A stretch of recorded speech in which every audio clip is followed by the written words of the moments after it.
Hey, comic book fans, welcome back to Comic Book Corner 2.0. And fans, you're with me, Mike Spider Slayer. Get ready to do Countdown episode number 61. That's right. This is the show where I count down the worst comic of the week all the way down to the best comic of the week. But before we get started, I just wanted to let you guys know out there who watch this show each and every week, if you've checked out Comic Uno's YouTube channel, she does an award show each and every year called the Geeky Awards. And Mike Spider Slayer has been nominated for Best Comic Book Reviewer and also Best Comic Book Show, which is this, the Countdown. I have been nominated for the Geeky Awards. So if you guys go onto her channel and just put I'm voting for Mike Spider Slayer for Best Show or Best Comic Book Reviewer, that counts towards a vote for me to win. So go ahead and check that out, guys. I appreciate the vote there. And enough talking. Let's get started with this week's countdown. All right, 18 books altogether. This was a huge week for comics, guys. No physical copies, no digital copies, all physical copies. And let's just get started with it, shall we? With number 18. So sorry, number 18. But it is Amazing X-Men issue number 7. I was disappointed with this. And I think because why I was so disappointed with this was because I had such high expectations for it. When you see Firestar, Spider-Man, and Iceman, and you're around your 30s or so, you know what Spider-Man and his amazing friends are. And it was such a great TV show back in the 80s, and those three had such a great relationship, and they did some great battles, and they fought through some monumental characters and villains and things like that. And these three are reunited for this particular issue. And for whatever reason, for me, this story just fell flat. Now, dialogue moments and art moments were really good, I thought, in certain times in this issue. The art is done by Paco Mandina, which was a pretty good book to look at.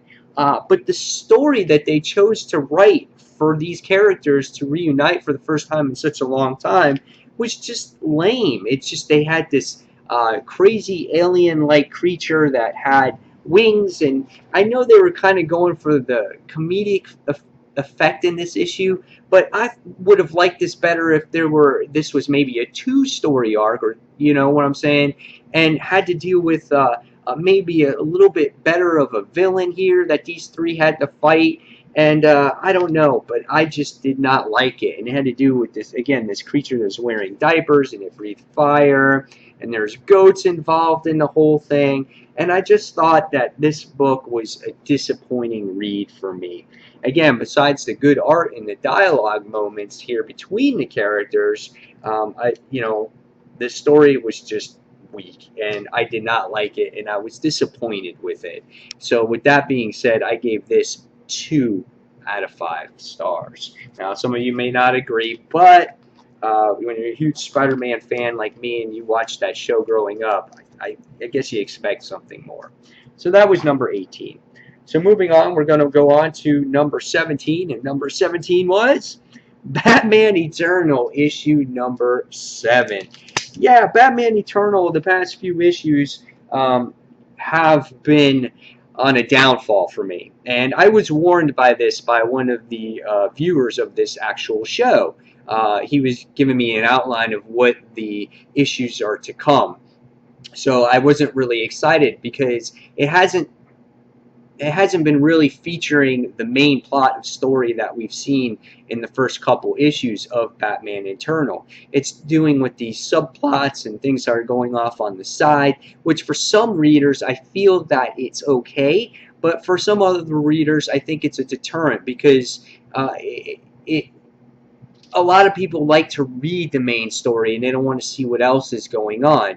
And I said this from the beginning, when you're going to have pretty much a year-long event or a weekly event, you're going to get filler issues. You're going to get subplots. So that's what you're doing when you invest in a book like this. However, I still feel that the subplots have to be worth reading and not boring. And to me, I really didn't find that, too exciting. In this issue, you find out that Falcone is after the Penguin. He blows up Penguin's ice casino, basically. And what happens here, there's a distraction by a pig, and Batman goes over there, blows up his lab. He's been using Pig the whole time, just so he could get back at the Penguin, and there's this whole gang war going on. There's some decent action here between Batman and some, other gang members and things like that. Catwoman is in this actual issue. But for me, I didn't really find it entertaining. We got whales chasing the Penguin, and it just draws so far away from what we read in those first couple of issues. And, I want to read more about Commissioner Gordon. I want to read more about Spoiler. I want to read more about that stuff.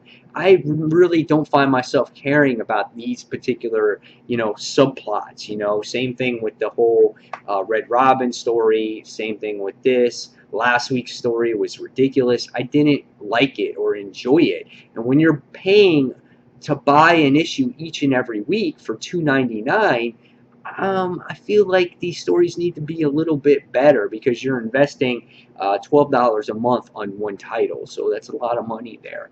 So after reading this, I gave this particular issue 2 out of 5. And guys, feel free to leave your comments below on any book that I talk about, and to see if you agree or disagree with me on the whole Batman Eternal situation, or any of the books that I talk about here on the countdown. So next, moving forward, going on to number 16, and number 16 was the New 52's Future End. The Future End has been a solid series for me. Issue 0, 1, and 2, I really enjoyed those issues. Number 3, it takes a turn. And again, just like Batman Eternal, there's going to be issues where they're not going to be perfect and they're not going to be great. But I felt that this story now diverges away from the whole funeral thing after a couple pages, and it features more on a whole bunch of characters. And I felt that this particular issue wasn't a cohesive story. It was just basically telling you a little bit about certain and individual characters in this book. The artwork was okay in here. It wasn't the best artwork, but it was good. It features Frankenstein in the issue. Again, we go back to Firestorm, how Jason and Raymond are arguing with each other, or Ronnie, how they're arguing with each other about letting them out of the Firestorm Matrix, so that whininess continues, which I don't like.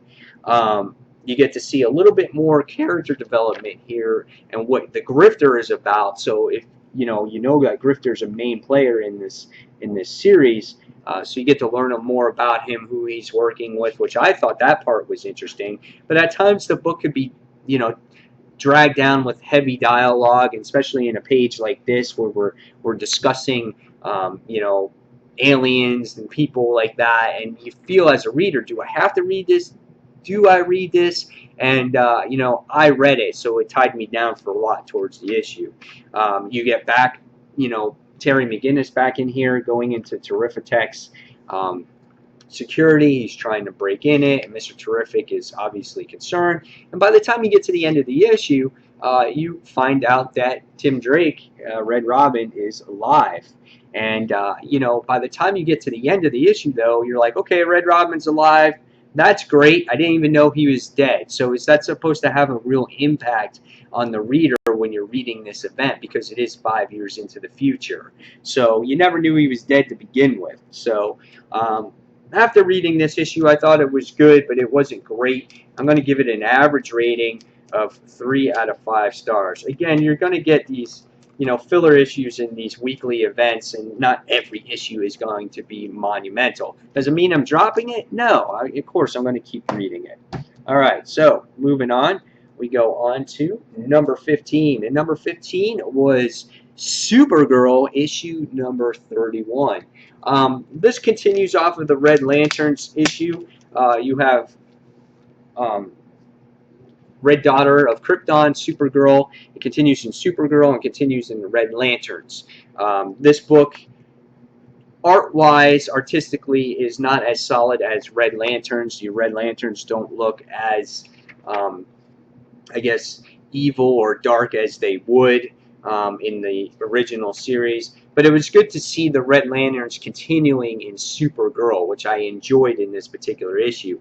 Atrocitus and Dexter are after this particular fairly new Red Lantern. She was a judge, and she's just basically going around telling people they're guilty or not guilty and just like instantly killing them. And then you get to see Kara come out here trying to talk her into possibly joining with Guy Gardner. I thought it was a decent story. It wasn't the best story. It gets interrupted by one page of a sub-story that's going on with this character here, which is called Blaze. So they interrupted the story just for that one page, just to let you know, hey, this is a Supergirl book, and Blaze is in it. And then when you get to the end of the issue, it interrupts the main story as well. And it goes into Kara about her going to fight these guys eventually again, and they were a couple issues back. So, you know, I could do without this. Like, have her be a Red Lantern. Don't deal with the other Supergirl stuff until she's done being a Red Lantern. It just interrupts the flow of the book. I thought the Red Lantern story was decent, but however, it was mainly focused on Kara, obviously, talking to this Red Lantern, where I've loved to see more of the other group of Red Lanterns. But, of course, it's not supposed to be about the Red Lanterns in this issue. Of course, it's going to focus more on that. So after reading this, I gave this a 3 out of 5. All right, so moving on, we're going to go on to number 14. We're at 18, 17, 16, yep. Number 14. And number 14 this week was Amazing Spider-Man issue number 2. I did a review right here on this channel for Amazing Spider-Man.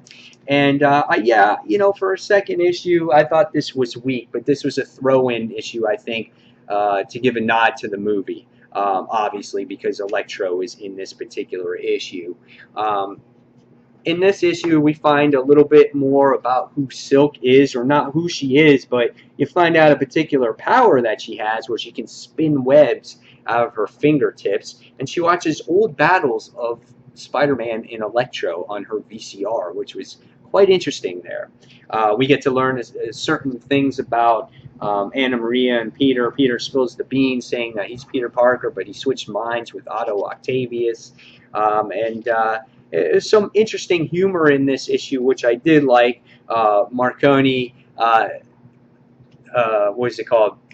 Anna Maria winds up sitting there going, I'm pregnant. And Peter's like, what? And it was just to get somebody out of the room, which I thought was good. You know, she makes cookies and she gives them, gives them to Peter to give to the Avengers, which I thought was good.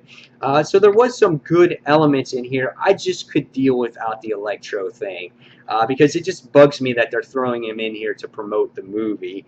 And, he kisses this girl and he kills her, and then all of a sudden he goes on this rampage, and he's mad at Spider-Man because he held him captive when he was in Superior Team Up, and he messed with his powers. And then it's just go on to a 4-page battle where it was just drowned in blue color. And I just thought it saturated the book with it. And all just for the end of him getting a little bit of wet, and he takes off, and we find out that Felicia's at the end of the book, and she escaped, and you see her spying. There's some good moments here between Johnny Storm and Peter Parker, and he gave Peter a little flash drive of things to watch, which I thought was funny. To catch up on modern times. And then he comes up with this idea of building this super prison. I thought it was good. It was okay. It wasn't the best. I like interactions between the characters in this particular issue, and there is some good humor. It was just the Electro story that really bogged it down for me, that I really didn't enjoy so much. I liked Electro when he was in Amazing Spider-Man with the old costume and things like that. I don't like this style of Electro, and I don't like how they made him now even more like the movie character. So maybe that's why I don't like it as much. But I gave this issue a 3 out of 5. All right, so going on, we're going to go on to number 13. And number 13 was Zenescope's Godstorm, written by Patrick Shan. Hercules Pain. This is the second issue to this particular series. This is a mini series. This is not an ongoing. We have 5 issues in this altogether. In the last issue, we got to know about Andre Payne.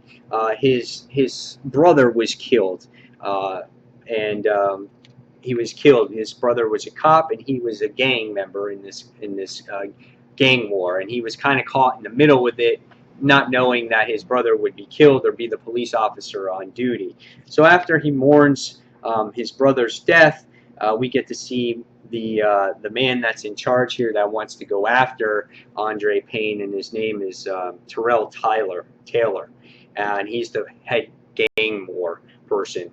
And then you see this mysterious woman here that has this strange, what's it called? I'm looking for the word for it, but this strange way on Terrell Taylor. She has these He has these weird powers that seduces him, and kind of possesses him, to say certain things and do certain actions. So as this issue goes along, we get to see that Andre he finds out that he has a father, and his father is Zeus. And Zeus gives him these powers, and he tells him this history and everything like that. And it was an interesting book. However, I didn't find it as good as the first one. This one kind of, felt like you had to read certain things a couple of times. It felt a little blocky with the artwork. It felt a little stiff. But it wasn't a bad read. It was interesting, and it has me intrigued because I really want to see who this girl is. She has these powers, again, that manipulates the person into doing her bidding. And you can see that by the time of the end of the issue. So in this issue, again, you get to see Andre Payne get his powers from Zeus, and but he doesn't know too much about his past, and now I need to know who this chick is. This was a good read. It wasn't the best read that I've read from Zenescope, but it was decent. So after reading this book, I'm going to give this one a 3 out of 5 as well. All right, so moving forward, we're going to go on to number 12. And number 12 was Danger Girl, issue number 2. Again, I've said this in the haul, and I've said this in many videos before, that Danger Girl is a fun series to read, spy espionage type of series. But this book is different. This one is Mayday.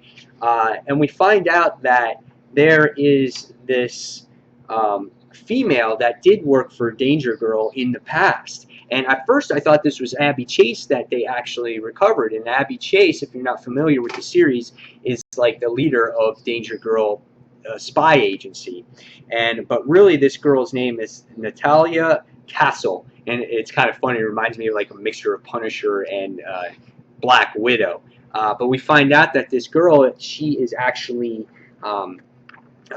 lost all her memory, and she was recovered by this female, April Mayday. And supposedly this girl is the strongest female in the world, basically, that has ever lived, or the most dangerous girl. And we get to see a little bit about her past. She's trying to remember her past. And yeah, I thought it was quite interesting. Lots of action, lots of explosions that go on this particular series. You get to see people melting, and just all kinds of great stuff. But again, the issue focused on Natalia trying to get her memory back so she can go after, I guess, the people in her past. And it was good. I liked it. I enjoyed it. It's always got great art, great detailed art. I really enjoy this series a lot. So if you're looking for something different, something with some action, something with great artwork, I highly recommend this book. And even though there's not much like depth to it. It's just fun. And after reading it, I'm going to give this one a 3.5 out of 5 stars. All right. Moving on now, we're going to go on to number 11. And let me just make sure that we are on number 11. 5, 6, 7, 8, 9, 10. Yep. Number 11. And number 11 is Forever Evil, issue number 7. That's right. Forever Evil is one of those books that I was highly anticipating, and you know, you've been waiting for it for 2 months, and it's finally here. And when you got done reading it, I was like, this is good. It has great action and things like that, but your end page was like, really? Another freaking event is coming? And that's how I felt with this. If you're a Lex Luthor fan, I feel that you're going to like this issue because it focuses around Lex Luthor. This was a huge book, you know, for $4.99. However, for $4.99, I felt like it was rushed, it was changed, and we obviously know it was changed because it was delayed by 2 months. It probably had to do with Grayson's death, you know, things like that. I liked certain character moments in this particular issue, especially when it had to deal with Lex Luthor. When, you know, Bizarro died, there was some good elements here between Superwoman and Alexander Luthor as well, when you find out that they, you know, they were together and they were portraying Ultraman. Lots of action that is to be had here. I felt at times that the artwork was inconsistent, and it felt, again, it felt like they were trying to fit too much in on certain pages. Like this page here was just like, oh my god, how much can you fit in a page? Lots of panels in here, you know, really small panels because they're just trying to finish off this series. And that's where I felt that it lacked. And I felt that certain things like couldn't happen, like Lex Luthor taking the yellow ring from Batman without Batman knowing. You know, Cyborg bringing in Grid off the street, you know, just saying, hey, Grid's offline. Like, you didn't have to bring him in to show him. Certain things like that, you know, bothered me. Another thing that bothered me is, like, really no one else shined in this book besides Lex Luthor. All the other Justice League members really didn't do anything. Why keep Ultraman alive when you have a chance to actually kill him? And you would think he would be dead with the sun or whatnot, you know? But I thought it was dumb keeping him alive because it's like you killed everybody else. You know, you stepped on Atomica, you know, but you keep Ultraman alive. It's just weird. And so, I don't know, I found that kind of odd.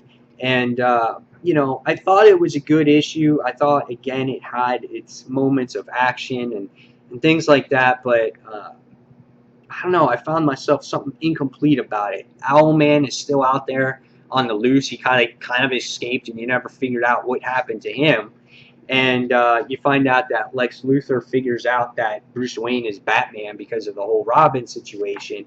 And at the end of the issue, you get another bombshell drop of the Anti-Monitor, and you're sitting there going, okay, you know, so where's he going to fit all in all this? And then who's talking to him here, you know? So there's just a lot going on in DC at the moment. I had some comments about this issue when I did my review on this book and on this channel, and people agree that they feel that it was rushed, that there's too much going on in DC right now with all the weekly titles and things like that. So after reading it, I gave it a 3.5 out of 5 stars. I just felt it had its issues with it. So, and the 2-month delay really messed up the anticipation of this book because you forgot a lot of what happened because this event's been going on since October. So, yeah, it took away from some of that. So I gave it a 3.5 out of 5 stars.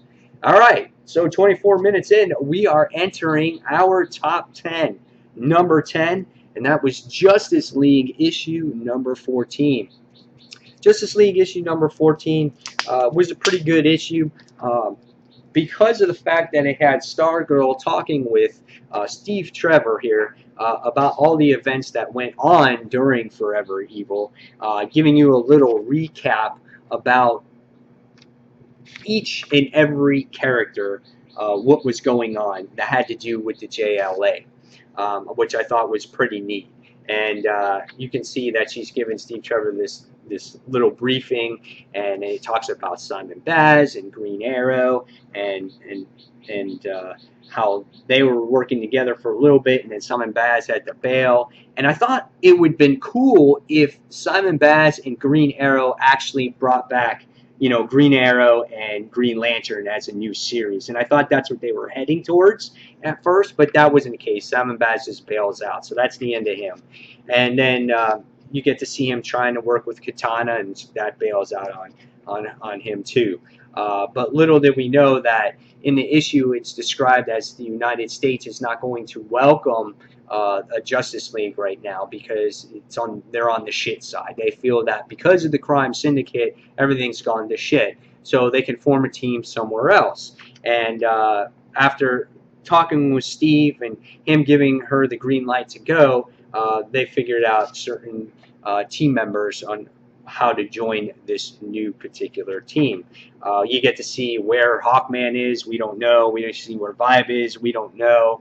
So they kind of left you hanging with that. And then by the time you get to the end of the issue, you have Stargirl, Martian Manhunter, you know Green Arrow is going to be there, and it just goes, the adventure continues in Justice League United. Which again, this book would have a lot more impact for readers if this was released before Justice League United came out, because then this would get you excited for it. The book is already out. You already know what this book was about when you're reading it. You're like, oh, this is just a reintroduction of certain characters and what they've been up to, and you know that they're going to be in Justice League United. However, it was a solid read. It was great to see, you know, Stargirl do a debriefing on all these characters, and if you didn't read Justice League United, then you get a lot out of this. But after reading it, I gave this one a 3.5 out of 5 stars. Alright, so moving forward now, we're going to go on to number 9. And number 9's book is Sinestro, issue number 2. This book was solid. First issue definitely surprised me here. Really enjoyed the particular issue, so I said, you know what? Why not give issue number 2 a try? And I definitely did, and I really like this book as well. In the beginning of the issue, you get to find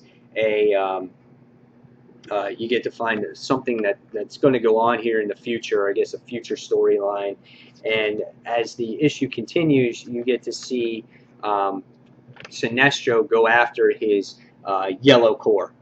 That's what happens in this particular issue, and he defeats Arkillo,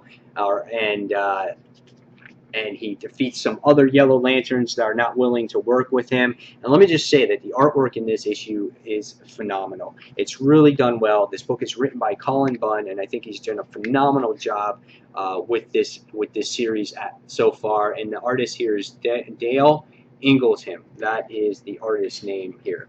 But we get to see Sinestro again defeat Arkillo and all the other core members that don't want to follow him. And we can see that he has an agenda here.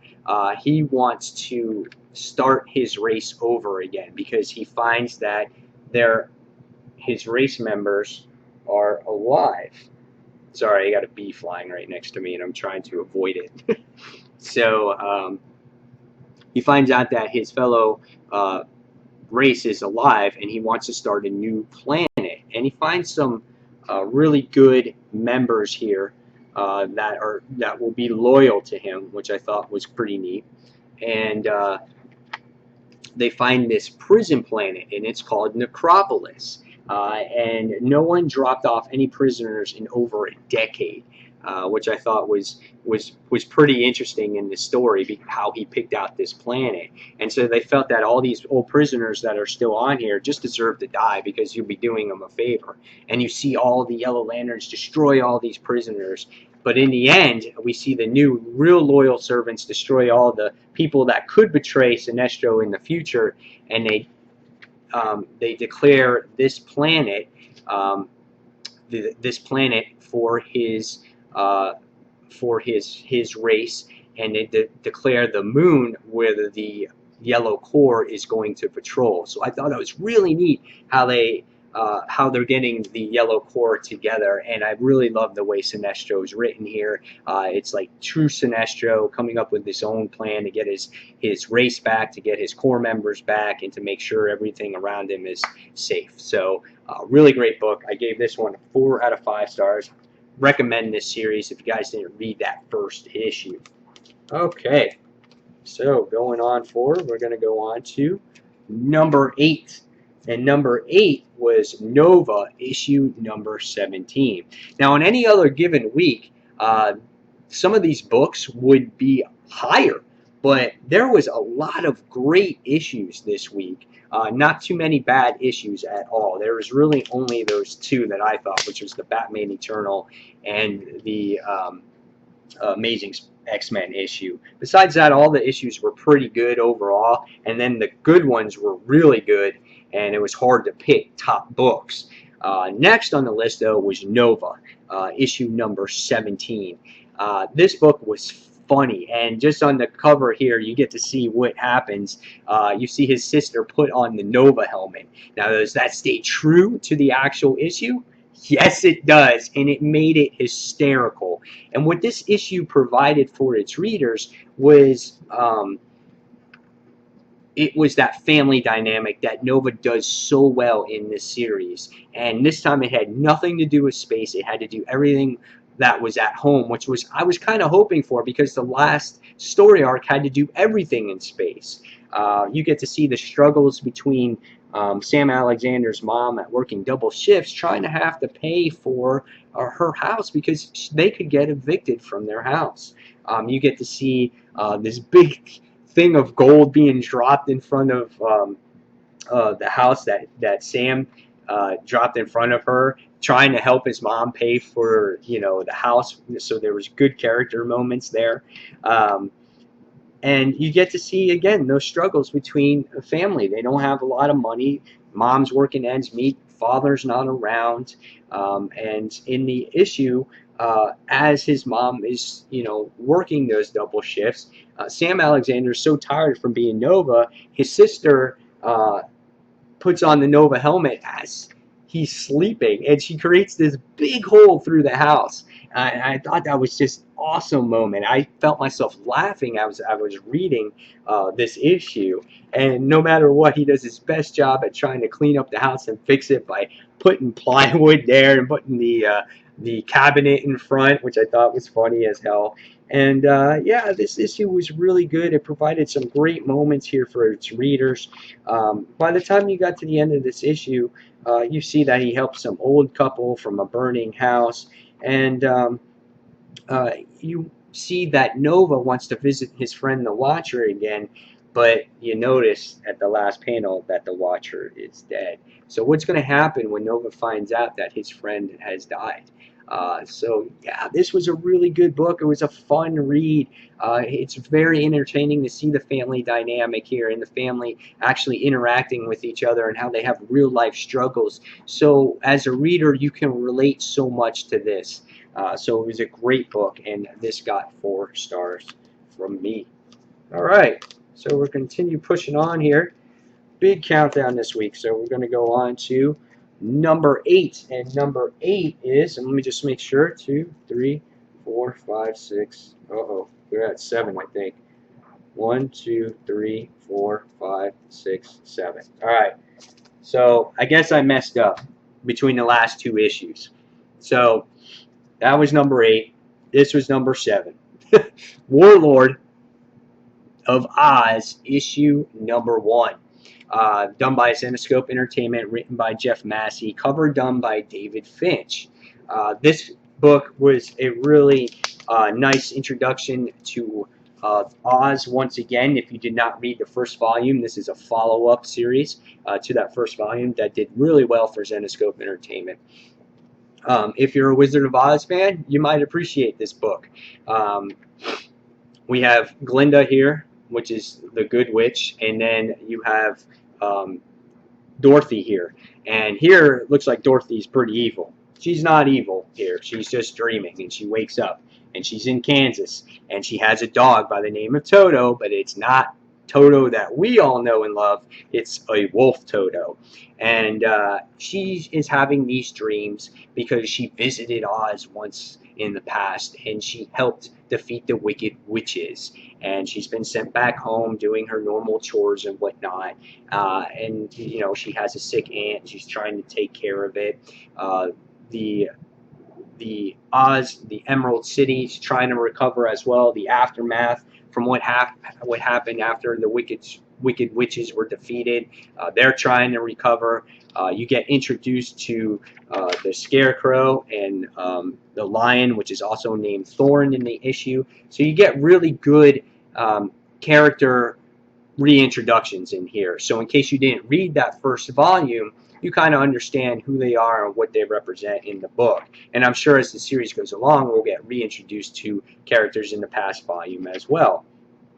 But as Glinda, who is the Good Witch, has to do some talking to with people at this city called Bogstown, we get to see this new warlord, and this warlord is taking over this town, and the Good Witch winds up trying to defeat it, but it's kind of easily defeated.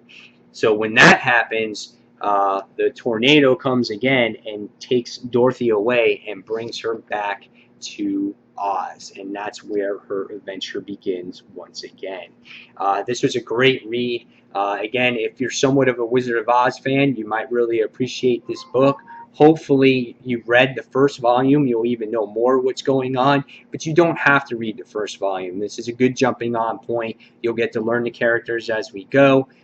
Dorothy looks like to be a likable character, obviously. How can she not be, because she's the hero here? But I would love to see more of her in issue number 2, which it looks like obviously we're going to get. But after reading this, I'm going to give this book 4 out of 5 stars. All right, so we're going to continue going on here.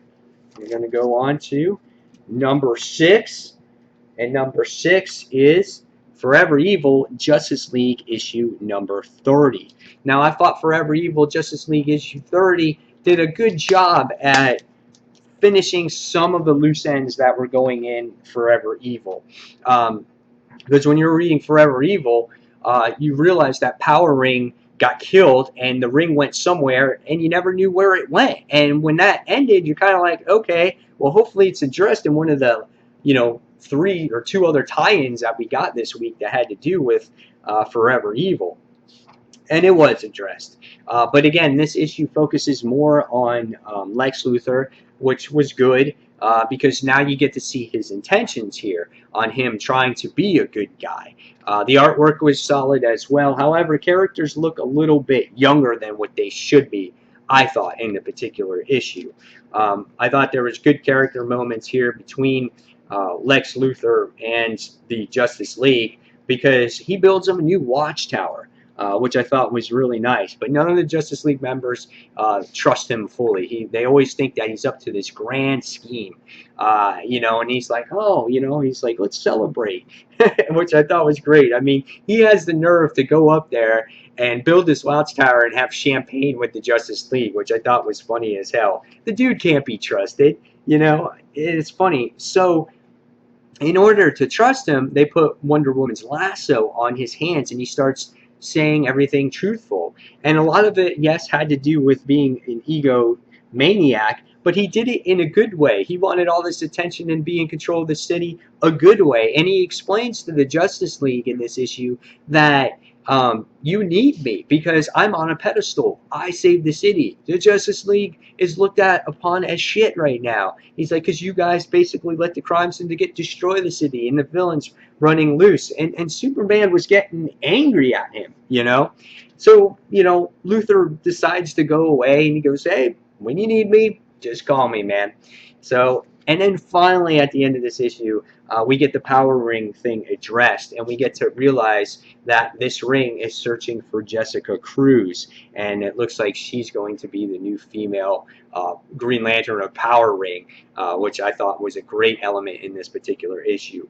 And then at the end, you get left with this kind of weird cliffhanger where Lex Luthor actually goes to Alfred and wants to talk with Batman. So where that's going, I'm not sure, but I really enjoyed this issue a lot more than, for some reason, than Forever Evil issue number 7.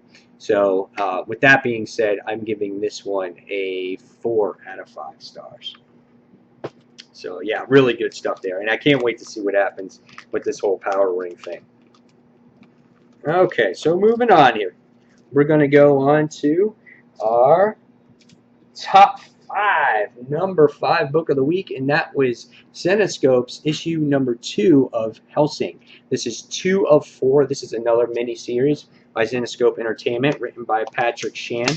Artwork done here by Tony Brasini, which I thought was really done, especially in this first page here, because, you know, what's her name? Liesel Van Helsing is the daughter of Van Helsing, the vampire hunter, and she gets this book, and it has to do with her father's past, and she wants to find out how her father was killed, and it was left off at this certain page, and she has to go to Rome, and she has to figure out what's going on. So the other pages are there.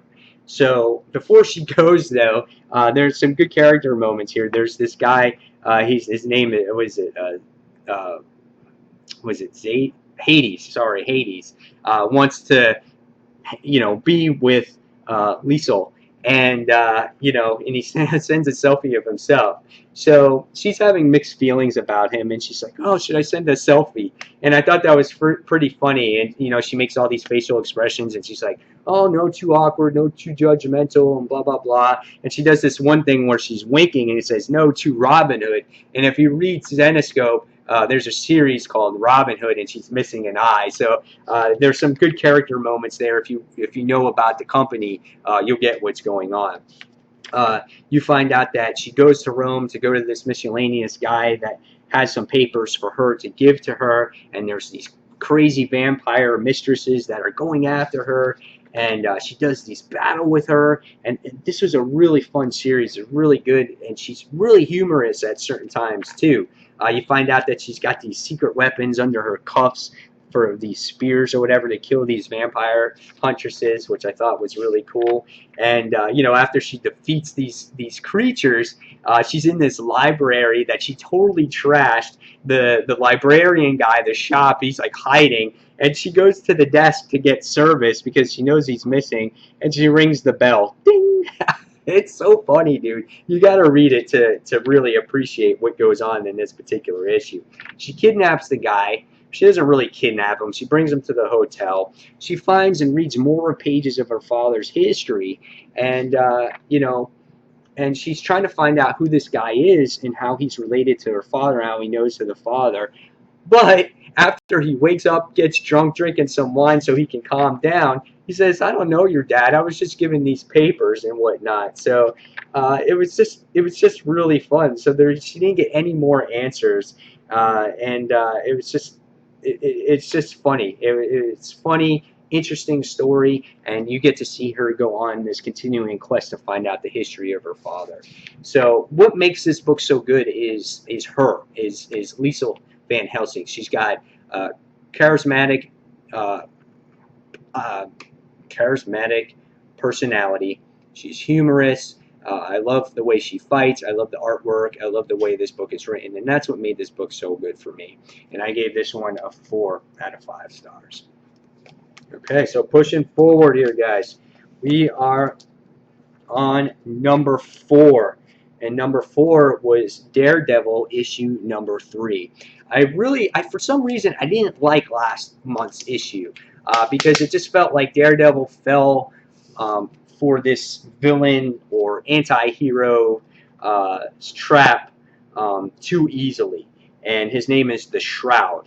And in the beginning of this issue, we get to see that Owlman or Owlsley's behind the whole thing. Like, he's the leader of, I guess, Los Angeles, behind all the gang members, and we find out that the Shroud is kind of trying to take over everything.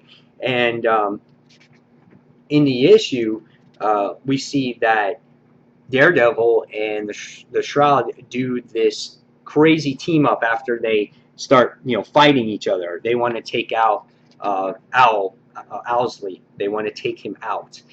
So they do this unlikely team up, and they come up with this crazy plan.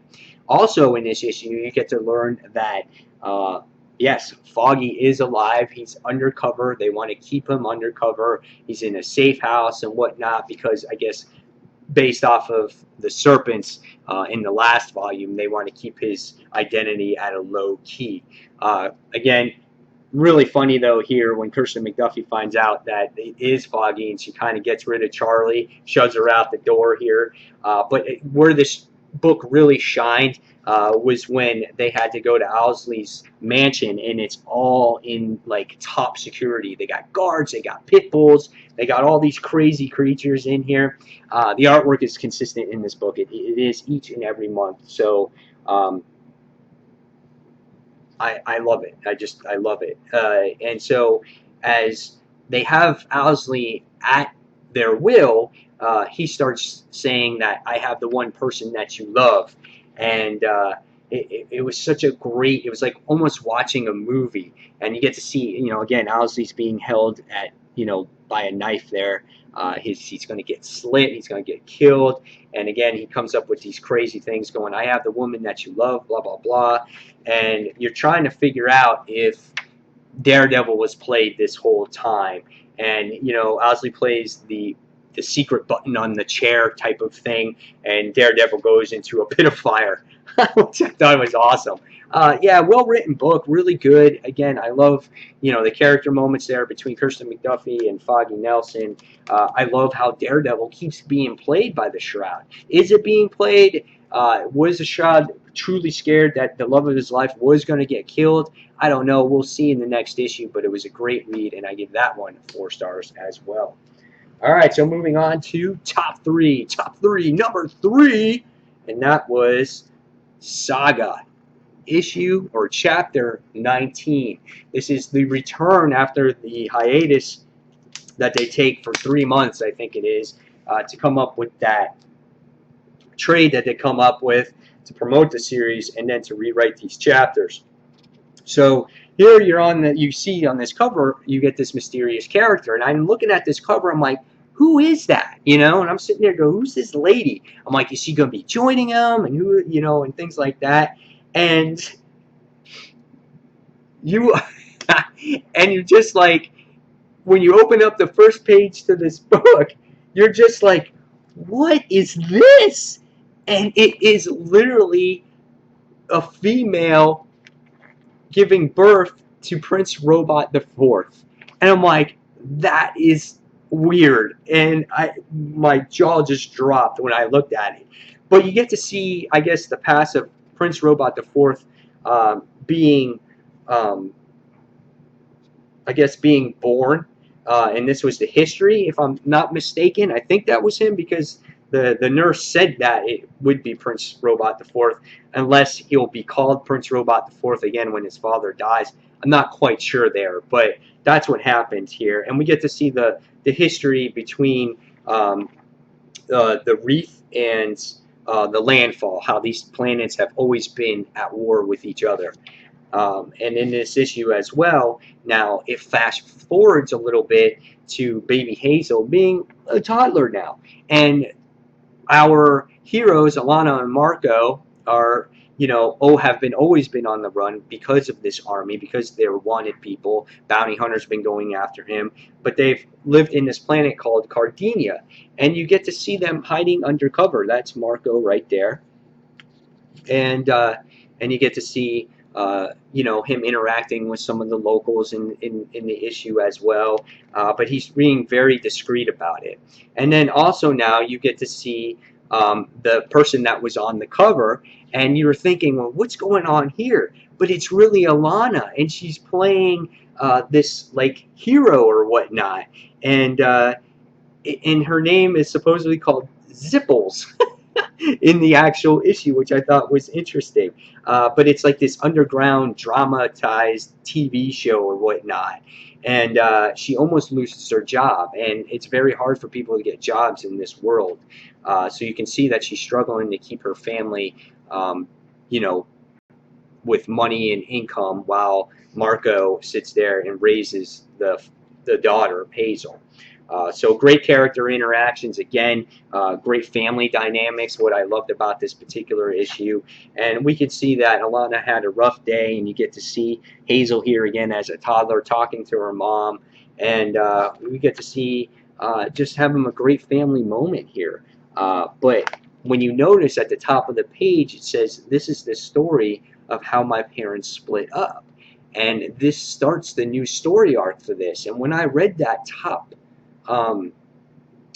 the top of that last page, I kind of actually got teared up, because when reading this actual issue, you're invested in this couple, and their run, and their love for their daughter, and you don't want to see them split up. And I kind of got teared up while reading that last sentence, because I don't want them to get split up. So this really got me intrigued, and it really had me happy for Saga to make its return back. So after reading this, I gave this a 4.5 out of 5 stars. Brian K. Vaughan writes a phenomenal series with this, and Fiona Staples' artwork is spot on. It doesn't change at all. All right, going on to number 2. And number 2 book of the week goes to Invincible issue number 111. This was pretty close to being my pick of the week. However, there's a reason why it's not pick of the week, and I'll explain that to you. This issue declares that it's going in a bold new direction, starting a new era and an issue for a new generation. That's what it claims to be. And all you see on this particular issue is blood pouring out of freaking Mark in this particular issue.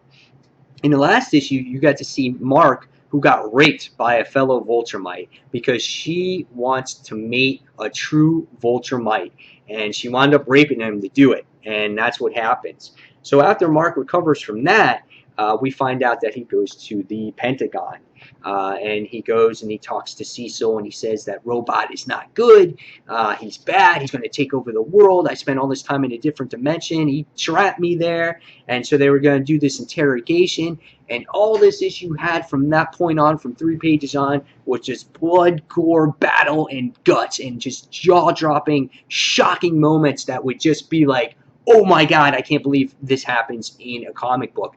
But if you read Robert Kirkman stuff, if you read The Walking Dead, you're going to expect that nobody is safe when he writes a book. And that stays true to the fact in this particular issue right here, because Cecil, that's been in this book for so long, gets his neck slit, and he gets his face stomped on and is destroyed. And you're just like, holy cow, I can't believe that actually happened. And after Mark sits there and destroys the robot, it goes back, the battle goes back to the house, and there's an upgraded version of Rex waiting for him at his house. Now, my predictions here on this death, I think Cecil's cloned. He's a government agent. I think he will be back in one way or another, or this could be a clone of himself. Either way, I don't think it's the last time you'll see of him, but that's my opinion there. So we see an upgraded version of this armor, and if you're not familiar with this series, this girl's name, her name is Adam Eve, and she's pregnant, 8 months pregnant. She is super powered, but if she uses her powers, she could possibly kill her baby because it takes all the nutrients from her baby. But we find out that Rex, which is the robot, is using Adam Eve against Mark, so he's kind of held at will. He doesn't know what to do. So again, he tries to start doing battle with it. He tells Eve to escape. She starts escaping. As she starts escaping, he rips the leg right from her, and you're just like, oh my God, I can't believe he did that. And she is just bleeding to death here, and she's forced to use powers, and she smashes his head. I mean, this book does not stop. It just keeps going, and you're just like, oh my God. There are so many crazy moments in this issue, and by the time you get to the end of the issue, Mark goes to the moon base where his dad is, Omni-Man, and is forced to try to help Adam Eve from dying. And you're just like, oh my God. So my predictions in this book is that Adam Eve is going to be forced to deliver the baby. We're going to have the baby here, and it's possible that Adam Eve could die because of her injuries, or if she gives birth, she can use her powers to help heal herself once again. So you're going to see a baby being born here, I think, in the next issue. You're going to see another Vulturemite baby being born, and eventually that's going to be the next generation of Vulturemites possibly battling each other. Interesting stuff here. I think this is a really good shock value issue. However, what does not make this my second best pick of the week, or why this doesn't make pick of the week, is because of all the gore and the violence. Even though I like it and I like those shock added moments, it's not for everybody, and it could be disturbing to readers too, of having a pregnant woman getting mutilated like that. So I can see why some people get deterred for an issue like this. For me, though, I thought it was great. I thought it was not a funny issue, but I thought it was definitely an issue that needed to happen because Invincible was so quiet for so long that something like this needed to happen between issue 110 and issue 111. It was just really quiet because Invincible is a series where when it goes quiet, it's quiet for a while. But when things happen, it happens, and it happens major. If you read the Vulturemite War, you got to see intestines being ripped out of Mark. You got to see the Vulturemite, one of the leaders get strangled to death. I mean, things happen, and it gets really gory quick in this series. So again, after reading this issue, 4.5 out of 5 stars for me. All right, so with this extra sized countdown this week, going on 56 minutes now, you have finally reached the #1 book of the week. And that #1 book of the week goes to Original Sin, issue 2 of 8. I love this book. For some reason, this book just intrigues me, and it's so attractive on the inside. I love the action moments in this book. It's just, I feel so far this has been the best event that Marvel has written in a while. Better than Infinity, better than Avengers vs. X-Men. I find it that it has a nice blend of dialogue, a nice blend of action, mixed in with some classic elements with Nick Fury in there. Just altogether, just a well-rounded issue. This time it's not supersized. It's the original price of $3.99.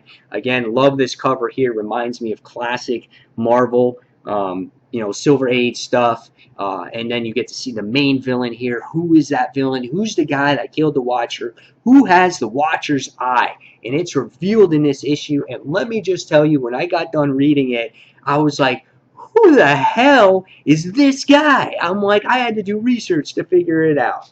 But we get to see that the investigation continues here. We get to see all the major players who are involved. We get to see who's looking after the mysterious boss. We get to see, again, investigations with Black Panther and Emma Frost here. And the artwork is done nice. It's dark because it's a murder mystery. I get it. It goes with the vibe of the book.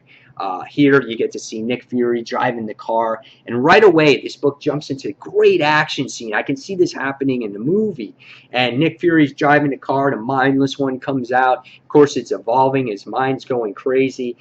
Nick Fury captures him in the freaking automobile, and he shoots guns at him. He's firing from behind, and it just reminds you of how badass Nick Fury is, man. And he's trying to capture him. He ejects himself out of the seat, and I really love that moment for some reason. I'm just like, dude, that's awesome. He's in this ejection seat with this big freaking gun, and he's sitting there, and he's firing, with the car driving right beside him.